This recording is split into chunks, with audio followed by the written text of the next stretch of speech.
महान कुंभ को, उस विराटता को, विशालता को एक नया स्वरूप देने के लिए भारत के यशस्वी तपस्वी प्रधानमंत्री जी आए। आदरणीय योगी जी तो कितनी बार इस एक एक के कैंप में जाकर एक एक कर्मचारी से, सेवक से, एक एक भक्त को पूछकर कोई कमी तो नहीं रह गई, कोई दिक्कत तो नहीं है आपको, उसको दूर करने का प्रयास कर रहे हैं। अब आए हमारे देश के आदरणीय अद्भुत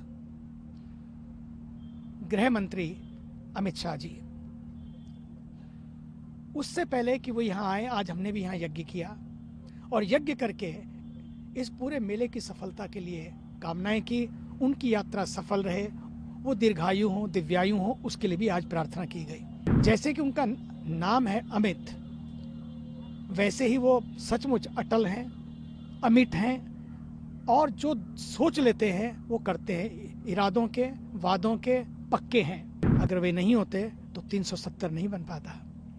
वे नहीं होते तो बहुत सारी चीज़ें जो नए नए रूप लेकर आगे बढ़ रही हैं नहीं हो पाता। देखिए, ये इस बार का कुंभ सचमुच अद्भुत है, अलौकिक है, विराट है, विशाल है। और ऐसे इस महान कुंभ को, उस विराटता को, विशालता को एक नया स्वरूप देने के लिए भारत के यशस्वी तपस्वी प्रधानमंत्री जी आए। आदरणीय योगी जी तो कितनी बार इस एक एक के कैंप में जाकर एक एक कर्मचारी से, सेवक से, एक एक भक्त को पूछकर कोई कमी तो नहीं रह गई, कोई दिक्कत तो नहीं है आपको, उसको दूर करने का प्रयास कर रहे हैं। मेलाधिकारी से लेकर हर व्यक्ति जुटा हुआ है। अब आए हमारे देश के आदरणीय अद्भुत गृह मंत्री अमित शाह जी। उससे पहले कि वो यहाँ आए, आज हमने भी यहाँ यज्ञ किया और यज्ञ करके इस पूरे मेले की सफलता के लिए कामनाएं की। उनकी यात्रा सफल रहे, वो दीर्घायु हों, दिव्यायु हों, उसके लिए भी आज प्रार्थना की गई। दूसरी बात, जैसे कि उनका नाम है अमित, वैसे ही वो सचमुच अटल हैं, अमिट हैं और जो सोच लेते हैं वो करते हैं। इरादों के, वादों के पक्के हैं।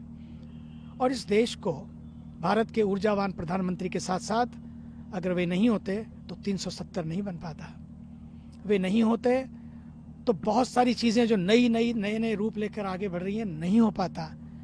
इसलिए आज वे यहाँ आकर उन सब संतों के प्रति भी, जिनकी वजह से ये प्रयाग एक नया प्रयोग बनकर आगे आ रहा है और अब तो ये है कि हर प्रयोग प्रयाग बने, इस भाव से संगम के तट से संगम बना रहे।